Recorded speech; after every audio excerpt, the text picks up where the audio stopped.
Major funding for these broadcasts is made possible by grants from Capital One Bank, New York Community Bank, Eastern Consolidated, M&T Bank, Sterling National Bank, Meridian Capital Group, Customers Bank, Ariel Property Advisors, Dime Community Bank.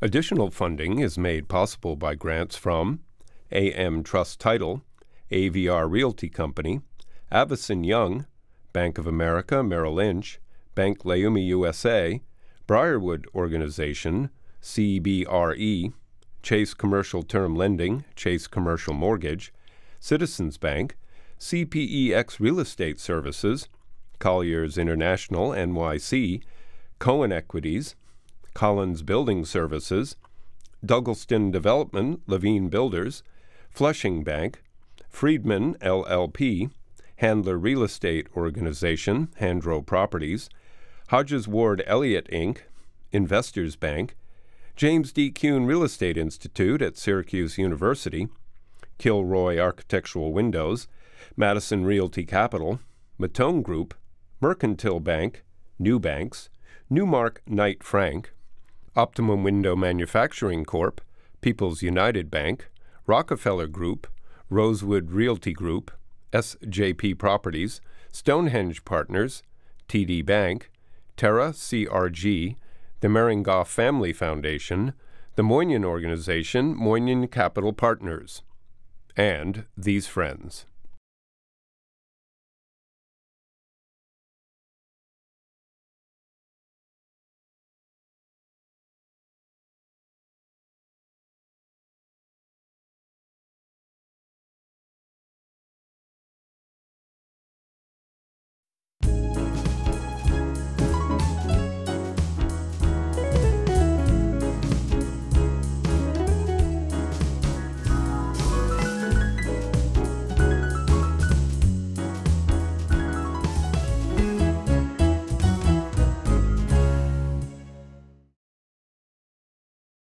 Bedford-Stuyvesant, Crown Heights, Brooklyn Brownies, okay.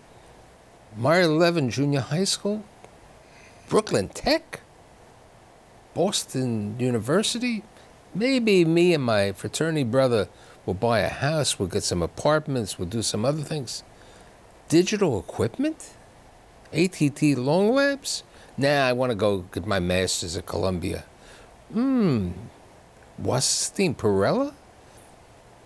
The Crown Prince? Nah, it's time to try myself at the real estate business. Build a little business, build a company that's going to provide housing in the communities of New York, New Jersey, Baltimore, other places. I have the co-founder of BRP, Meredith Marshall. Thanks for being here. Thanks for having me, Mike. So tell me about your grandparents. I'll start on my maternal side, Okay. which I think I know that side better. But my maternal grandmother, her name was Gertrude DeRoy, came to the United States, I believe, in 1918 from British Guyana, which was a British colony in South America. And she came with a cousin. But as one of my family members just told me, because we're going over the family history, the cousin died of hypothermia on the ship. And she arrived by herself, met my grandfather, Cornelius Jordan, in Brooklyn, Bedford-Stuyvesant. They were married and reared 7 kids in Bedford-Stuyvesant. He was a business owner. He owned his own store, but he died from lung cancer and left a widow with 7 young kids, including my mom, which is the 3rd child. Okay, now let's go to Dad's side. Dad's side, he was in Barbados, and unfortunately, his father was a master carpenter and wanted more excitement, more work, and traveled to Cuba in 1920, around the same time my maternal grandparents met. And apparently, I found this out when I took my wife to meet my extended family in Barbados from his cousin, that he was like me, kind of loud and kind of boisterous, and didn't like the working conditions for the workers and tried to organize the workers. And apparently, he was up in scaffolding someplace, and the bad guys tripped the scaffolding and he broke his neck, and they buried him in Havana. So my grandfather's buried in Havana, Cuba. My father, then his mother at the time, died of a broken heart, and he was raised by his extended family. So when did he come here? Came here in 1945, like right at the war. I think he wanted to volunteer for the war effort, and the war was over. I believe he made his way from the South to New York and worked as a carpenter. He got hurt. He had a slash on his left arm and decided that he didn't want to be a carpenter anymore. The pay wasn't that great. And he was one of the first in the family to work for Transit Authority of New York.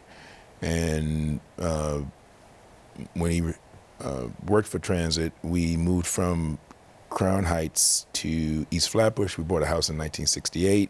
So how did Mom meet Dad? Through a friend. My mother's last sibling just passed away 2 months ago, and a 90-year-old man told the story. He was trying to date either my mother or my aunt, and they didn't like him. So he introduced them to his friend, who was, my father was Meredith Marshall. And it was a small community because a lot of Caribbean Americans lived in Bedford-Stuyvesant at the time. They danced together, you know, went to, I guess, Now, you movies said or to me whatever. you were very close to your aunt, right? Yes. My aunt, Udella Grant, was the last of the 7 children on my mom's side, and she was the valedictorian at Girls High, which was just integrated. And so in 1955, she was a valedictorian and one of the first African Americans to go to Brooklyn College on scholarship. And she was the youngest one. She was 12 years younger than my mom. And when Mom passed away from pancreatic cancer in 1987, she was like a surrogate mom to me and my sisters. I have 4 sisters. And she passed away from Alzheimer's after a long battle last year in 2016. You were born at Brookdale Hospital, right? Brookdale Hospital, yes. Brookdale Hospital. And when you were born, where were your parents living? We were living in Crown Heights on Prospect Place in Crown Heights. From Crown Heights, there's a story that you moved to East Flatbush, right? Yes. Tell me the story. So we moved in 1968 to East Flatbush. How old are you at this time? I was 2, not quite 3. And, well, maybe 3. And I remember actually walking into the house because we lived in a small apartment, maybe a 2 or 3 bedroom apartment in Crown Heights, so walk up. I remember walking into this house. It seemed big for me at the time. And I remember the night my father cursing. And apparently we were the first blacks on the block in 1968. You can imagine 1968, looking back, was probably the most riveting time to be in America. Especially with the Newark riots and Exactly, exactly. And the neighbors ripped some of the siding off of the house in protest of a black family moving on the block. And then subsequently, 7 years later, most of the neighborhood changed. Right, we didn't know it, but it happened nationwide. I guess they call it neighborhood busting, when they move an African-American family in, scare the neighbors to sell their homes, and then the brokers make out pretty nicely on the spread. But that happened, it wasn't a local issue. It was more of a national phenomenon. So tell me about growing up in Brooklyn with baseball and sports. Growing up in Brooklyn was great. East Flatbush at the time, I remember my block having about 20 boys my age, plus or minus 2 years. And we played all the sports. When it snowed, we played tackle football, played basketball, but my love was baseball. And one of the dads, a block away, I had a really good friend named Terry Richard, and his father was a cricket player from the Caribbean, turned into a softball player, and said, I'm an umpire for this Catholic league called, what was it? Oh my God. CYO? Or? No, it'll come to me. Little Flower. Little Flower was on Avenue D in the 40s. It was a Catholic church that had a baseball league, and it had a lot of teams. And I played for the local team, and I did very well, probably the best player on the team. And then some other players told me, look, you need to try out for the Brooklyn Bonnies. They play tournaments, they play more competitive baseball, but, in the, I guess, the late 70s, early 80s, a lot of New York kids played baseball, so it was 200 kids tried out for the team. I made the team, and I played for the Bonnies, I believe, 3 years. Now, you played pitcher and center field? I was a shortstop, and they moved me to center field because, as you know, the favorite son plays shortstop. So they moved me to center field. Had a good arm, was fast. I pitched a little bit, but really played the outfield. Now, you said to me when we got together that Your teachers said you were hyperactive and a little outspoken when you were in public school. Yes. So in kindergarten, first and second grade, I thought I was, in school to fight and mix it up, not really to learn. So my the vice principal, I'm not going to mention her name now, but she recommended that I go back to kindergarten in second grade for punishment. So I did that for a week. I couldn't even sit in the chair properly. My mother went up in protest, and they put me in a more accelerated academic class the following year. And the teacher was more strict, and she saw something in me, and the work was always easy for me. It wasn't it. But I always had a lot of energy.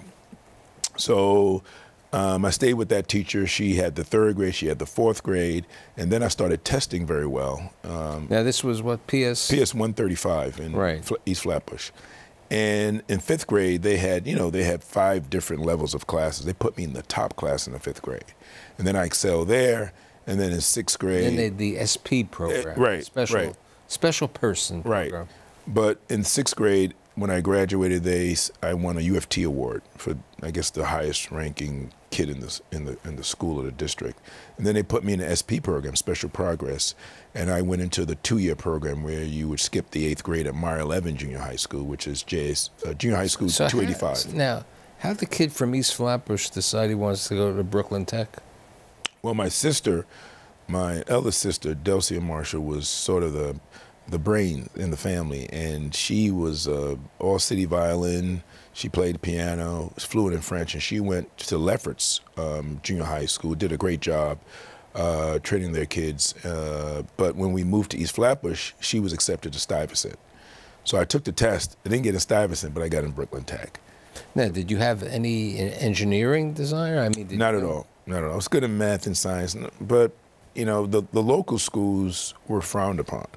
And so people in the SP program typically tested into those schools. They went to Hunter or they went to prep schools, ABC schools on scholarship. Now, how long did it take you to get to Tech from where you were living? Not that bad. Not long, maybe 30 to 45 minutes, depending on how quick the buses were. Because East Flatbush is a 2-for-a zone. So sometimes we would run to the train, no string a mile, to catch the train. But they had that's when they had the $1 cab service. So you can hop in a legal cab, $1, and get to the train. When did you work for Baskin & Robbins? When you were in high school? My senior year in high school. One of my buddies from the neighborhood said, look, there's openings at Baskin & Robbins. Why don't you just interview? So I met the owners, who were 26-year-old African-American guys. They owned 2, one in Flatbush and one in East Flatbush. So you were a scooper? Yeah. How long did you do that? Did it for 2 summers. First summer, senior year in high school. I did it after freshman year. So how did you decide to leave New York City and go to Boston?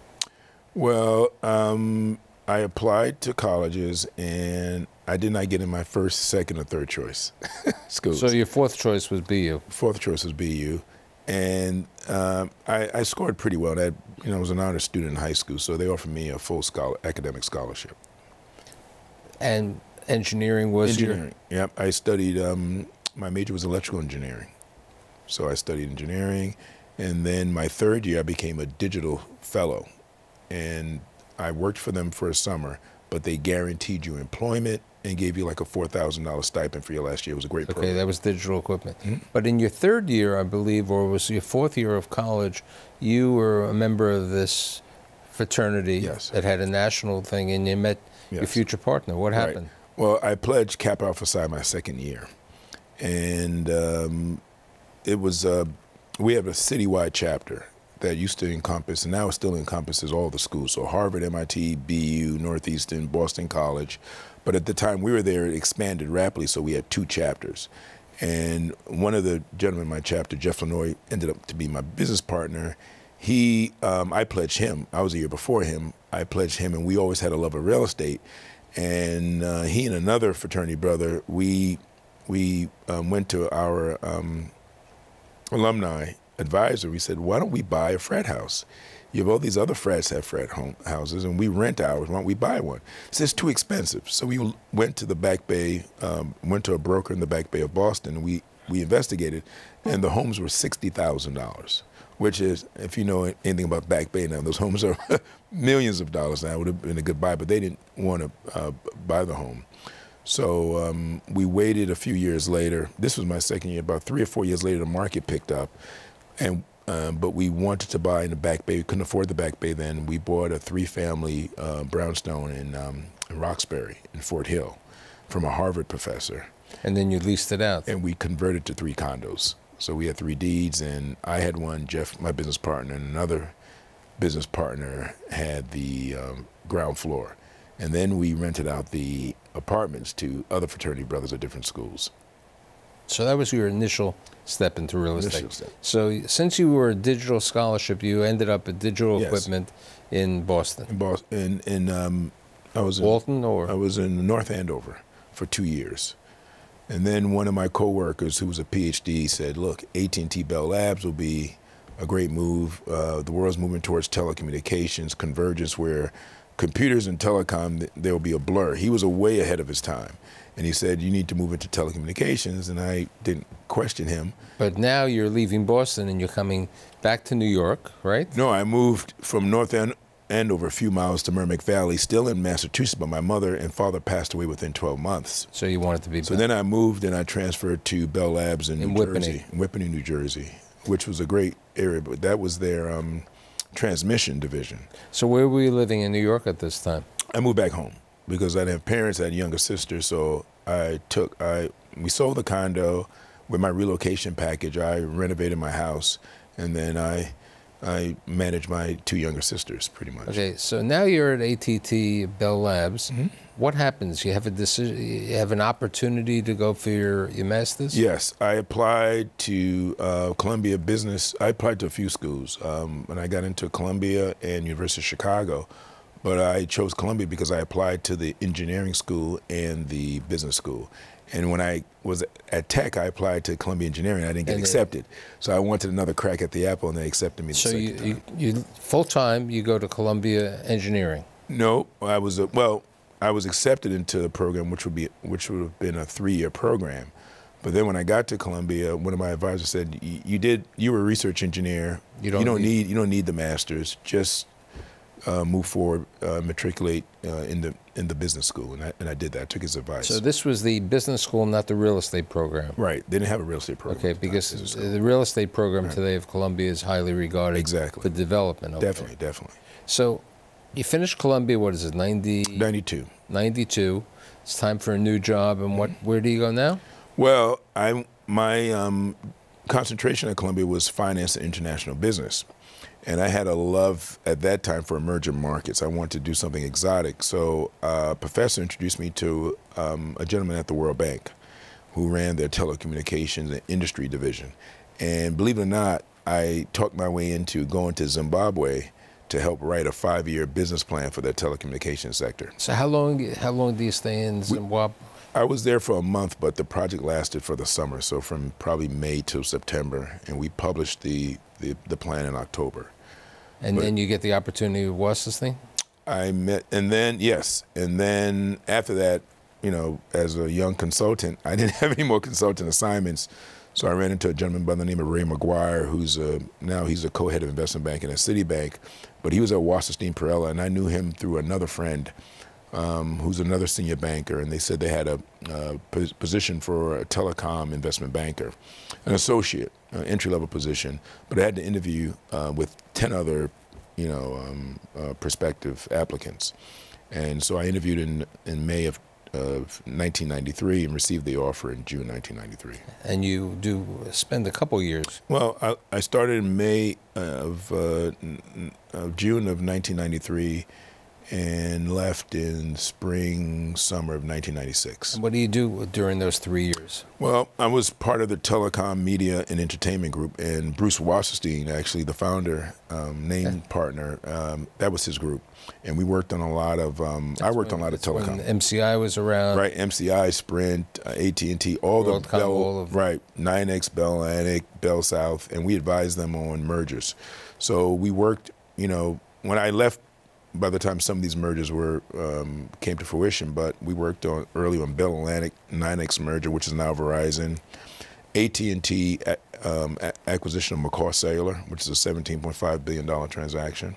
We worked on the back end of that transaction, which was a big to-do because they had Lynn Broadcasting and some other assets we had to value, including the digital assets, right. which I knew about. So that was great. And we tried to advise France Telecom on to buy, I think, on buying Sprint and some other transactions. So how's an opportunity with the Crown Prince? Well, after 3 or 4 years, investment banking was great. It was a great opportunity. It changed my life, quite frankly, in terms of my trajectory. But I always had the entrepreneurial bug. And wanted to. It probably came from my grandfather, my maternal grandfather, and my paternal grandfather, rather. And so I created a business plan with another college fraternity brother, and from my stint in Zimbabwe, I met a real charismatic, very successful business person who said, I'm going to take this to Prince Al-Walid because I'm dating a young lady who's married to one of his advisors named Faisal Fahad. And I thought it was, just a made-up myth, hype, right? And within a month, we're flying to Dallas to meet him at his airplane hangar and to meet the advisor, Faisal Fahad.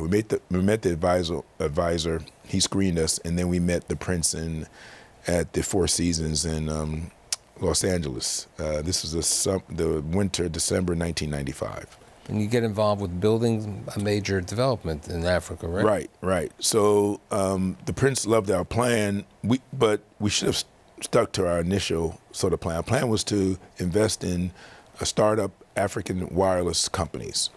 And when we met the prince, he said, well, I know you guys like telecom, but let's do everything. So we invested in banks. We invested in one of the largest developments in Harare, Zimbabwe, which is called the Joiner Center, a mixed-use project where you have office and retail.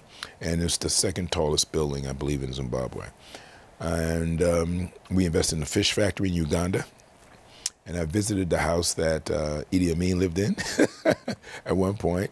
And I spent a lot of time in hotels in African capitals from, say, 96 to about 2001, 2002. So what happens 2001, 2002? Well, I got married in 2001, and then I worked for a higher power, my wife.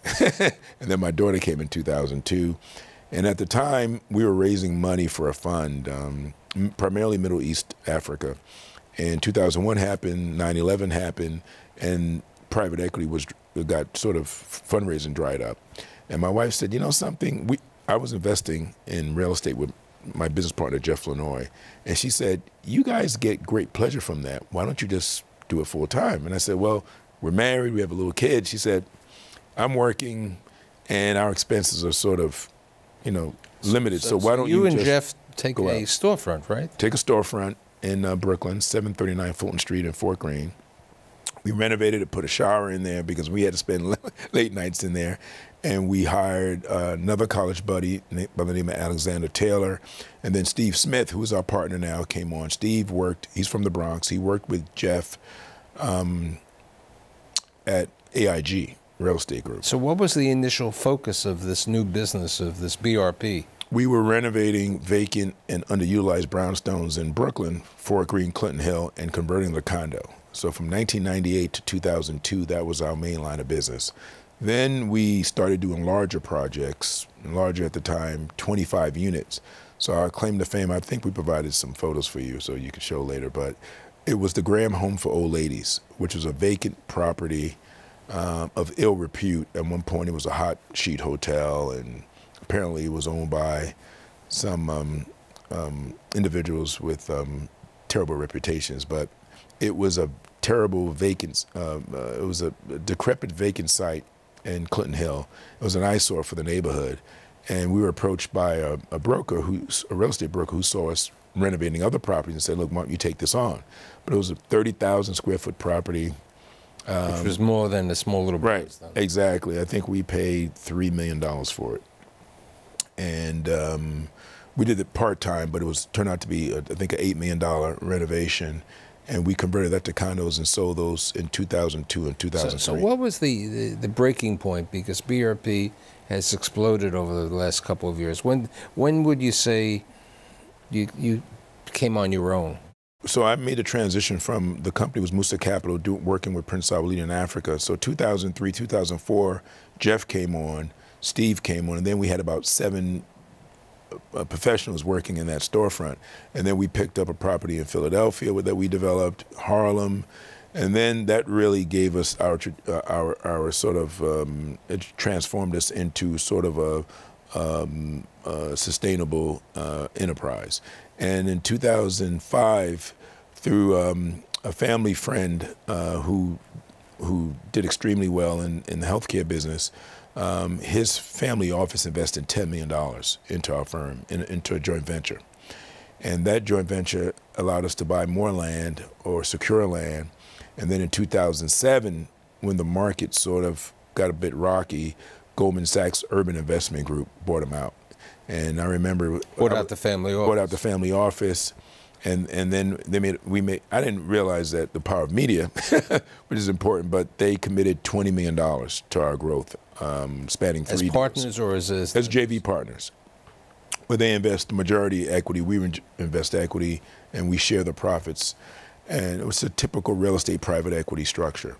But since it was Goldman Sachs, they interviewed me on Bloomberg Radio, Wall Street Journal picked it up. It was a $20 million investment, but you would think it was a $20 billion investment. And that gave us a lot of credibility, and we expanded. And then in 2008, Goldman Sachs became a bank holding company, and they had CRA requirements. So at the time, we started doing some affordable development with HPD, Housing Development Preservation Corporation of New York City, and we started doing more tax credit affordable projects. And then where other firms sort of contracted, we expanded. So we went from $20 million commitment. Today, Goldman Sachs invested over $500 million in our developments. Some of the major projects you're working on today? Well, we're working on Jamaica, crossing at Jamaica Station, which is a $407 million project, 669 units plus retail, community facility and parking in Jamaica. And we announced another one, which we call 9090, which will be a minimum 300 units of mixed income housing plus 75,000 square foot of retail in Jamaica, about a $300 million project.